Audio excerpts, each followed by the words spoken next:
मामा, मैं तो आपकी भांजी थी, आपने मेरे साथ ऐसा क्यों किया? माधोपुर गांव में सावित्री अपनी बेटी अंजना के साथ रहती थी। सावित्री के पति का देहांत हो चुका था। सावित्री गांव के जमींदार के घर में काम करके घर का खर्चा चलाती थी। वह अंजना को पढ़ा लिखा कर डॉक्टर बनाना चाहती थी, इसलिए वह बहुत मेहनत से काम करती थी। एक दिन सावित्री ने अंजना से कहा, बेटी मैं काम पर जा रही हूँ। अंजना बाहर खेल रही थी। अंजना ने कहा, माँ आज आप काम पर मत जाओ, मेरे साथ घर पर रहो, आपके बिना मेरा मन नहीं लगता। सावित्री बोली, बेटी काम पर तो जाना ही पड़ेगा, नहीं तो पैसे कहाँ से आएंगे, और फिर पैसे इकट्ठे कर तुझे पढ़ाना है। जब तू पढ़ लिख कर डॉक्टर बन जाएगी मैं घर पर रहा करूँगी। यह कहकर सावित्री काम पर चली गई। अंजना खेल में लग गई। दोपहर के समय अंजना घर में सो रही थी। तभी किसी ने दरवाज़ा खटखटाया। अंजना ने दरवाज़ा खोला तो सामने पड़ोस में रहने वाले रामू काका खड़े थे। उन्होंने अंजना से कहा, बेटी तेरा कोई रिश्तेदार है जिसे तू जानती हो? अंजना ने पूछा, काका मेरे मामा मामी पास के गांव में रहते हैं, लेकिन आप क्यों पूछ रहे हैं? तब रामू काका ने बताया, बेटी तेरी माँ सफाई कर रही थी और वह गिर गई, अब वह हमारे बीच नहीं रही। यह सुनकर अंजना के होश उड़ गए। वह रोने लगी। रामू काका ने बड़ी मुश्किल से उसे चुप कराकर उससे मामा का पता पूछकर एक गांव के एक आदमी को उन्हें खबर देने भेजा। सावित्री के भाई रमेश ने आकर सावित्री का अंतिम संस्कार किया। उस पत्नी ने अंजना को संभाला। अगले दिन रामू काका और गांव के जमींदार अंजना के घर आए। उन्होंने रमेश से बात की। जमींदार ने कहा, रमेश जी यह बच्ची अब अनाथ हो गई है, इसकी देखभाल आपको करनी होगी। सावित्री का देहांत मेरे घर में काम करते हुए हुआ था, इसलिए मैं इस बच्ची के पालन पोषण के लिए 1 लाख रुपए दे रहा हूँ। आप इसका अच्छे से पालन पोषण करना।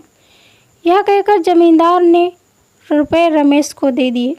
रमेश ने कहा, मैं इसका अच्छे से पालन पोषण करूँगा, आप चिंता ना करें। अगले दिन रमेश अपनी पत्नी कुसुम और अंजना को लेकर अपने घर आ गया, लेकिन अंजना का वहाँ मन नहीं लग रहा था। उसे अपनी माँ की याद आ रही थी। वह दिन रात रोती रहती। एक दिन कुसुम ने कहा, अंजना जो होना था वह हो गया, अब उसे भूल जाओ और घर के काम में मेरी मदद किया करो। अंजना ने कुछ नहीं कहा। वह चुपचाप मामी के काम में हाथ बटाने लगी। एक दिन अंजना ने अपने मामा से कहा, मामा मैं स्कूल कब जाऊंगी? मैं पढ़ना चाहती हूँ। माँ मुझे डॉक्टर बनाना चाहती थी। रमेश यह सुनकर गुस्से में बोला, हाँ हाँ तेरी माँ ने तो बहुत पैसा छोड़ा है तेरे लिए, जो तुझे स्कूल भेजूं। चुपचाप घर में रहना है तो रह, नहीं तो वापस अपने गांव चली जा। रमेश और कुसुम अंजना के पैसे हड़प कर चुके थे। वे अब अंजना से पीछा छुड़ाना चाहते थे। कुसुम अंजना से सारे घर के काम करवाती और उसे ठीक से खाना भी नहीं देती थी। अंजना मामा मामी के अत्याचारों से बहुत दुखी हो गई थी। वह अकेले में रोती रहती। वह अब मामा के घर नहीं रहना चाहती थी। एक दिन वह घर छोड़कर चल दी। वह अपने गांव जाना चाहती थी, लेकिन वह चलते चलते शहर पहुंच गई। उसे कुछ समझ नहीं आ रहा था कि कहाँ जाए, क्या करे। उसे बहुत भूख लग रही थी। अंजना सड़क के किनारे बैठकर रोने लगी। तभी उसके पास एक बुढ़िया माई आई। उन्होंने अंजना से पूछा। अंजना ने रोते हुए सारी बात बता दी। तब बुढ़िया माई ने कहा, मैं भीख मांगकर गुजारा करती हूँ, तू भी मेरे साथ भीख मांग और पास ही मेरी छोटी सी झोपड़ी है, वहीं रह लेना। अगले दिन से अंजना बुढ़िया माई के साथ भीख मांगने लगी। उसे यह काम पसंद नहीं था, लेकिन मजबूरी में करना पड़ता था। एक दिन वह भीख मांगते मांगते एक अस्पताल के पास पहुंच गई।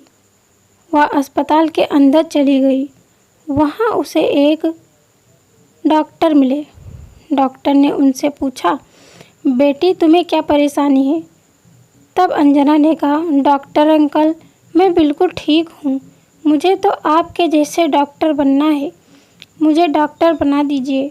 यह सुनकर डॉक्टर ने पूछा, बेटी तुम कौन हो और डॉक्टर क्यों बनना चाहती हो? अंजना ने सारी बात उन्हें बता दी। उसकी बात सुनकर डॉक्टर उसे अपने घर ले गए। उन्होंने अपनी पत्नी से अंजना के बारे में बात की। उनकी पत्नी के कोई संतान नहीं थी। उन्होंने अंजना को अपने घर में रख लिया और उसे स्कूल भी भेजना शुरू कर दिया। धीरे धीरे समय बीत गया। अंजना बड़ी हो गई। एक दिन वह घर पहुंची और उसने कहा, मम्मी पापा आप कहाँ हो? डॉक्टर की पत्नी ने अंजना से पूछा, क्या बात है बेटी, तुम आज बहुत खुश नज़र आ रही हो। अंजना ने उनके पैर छुए और कहा, माँ आज मैं डॉक्टर बन गई। यह आप दोनों के कारण हुआ है। आपने एक अनाथ भिखारन को अपनी बेटी बना लिया। यह कहकर अंजना रोने लगी। डॉक्टर और उनकी पत्नी ने उसे चुप कराया। डॉक्टर ने उससे कहा, बेटी तुम डॉक्टर अपने मेहनत से बनी हो, हमने कुछ नहीं किया। आज खुशी का दिन है और रोने का नहीं। यह कहकर उन्होंने अंजना को गले से लगा लिया। अगले दिन से अंजना डॉक्टर बनकर अस्पताल में काम करने लगी। कुछ दिनों बाद डॉक्टर और उनकी पत्नी ने अंजना की शादी करवा दी। अंजना का पति भी एक डॉक्टर था। इस तरह अंजना ने अनाथ होते हुए भी अपनी लगन और मेहनत से अपनी माँ का सपना पूरा कर दिखाया। मेहनत और लगन यदि सच्ची हो तो ईश्वर किसी न किसी रूप में मदद करने आ ही जाते हैं। तो दोस्तों, यह थी हमारी आज की कहानी। अगर यह कहानी आपको पसंद आई है तो कृपया इसे लाइक करें और ऐसी ही और कहानियाँ सुनने के लिए हमारे चैनल को सब्सक्राइब करें। कहानी आपको कैसी लगी? कहानी पर अपनी राय देने के लिए कमेंट करें। धन्यवाद दोस्तों। Thanks for watching this video.